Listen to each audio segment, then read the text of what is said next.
At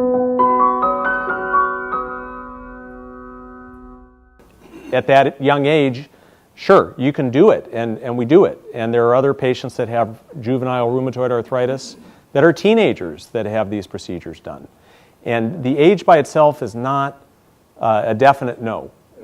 It's just a matter of understanding that when you're going in that young, you're looking at, over your lifetime, needing to have probably multiple procedures, and each of those procedures that follow are more complicated and more difficult.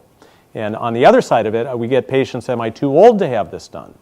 And I think that for those patients that are having trouble, that age between 60 to 70 is a good age if you're limited to think about doing it, because two things happen as you get older. You don't know what your health is going to be like. And just generally speaking, it's harder to recover as you get older.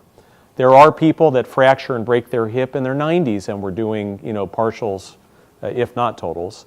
And it's not just the age, the number by itself. And then the follow-up question to that, what I tell people who do not have fractures is that when you have a knee replacement or a hip replacement, even though you might feel up 3 to 7 days later going out of the house and doing things, really, from the infection standpoint, you want to make sure that your wound is healed in the first 12 to 14 days.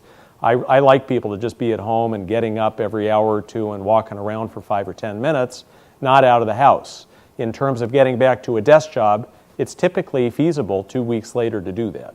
In terms of getting out and walking for 2 or 3 miles in the community, that varies from person to person, but I think 6 weeks is a good estimation for that. Yes?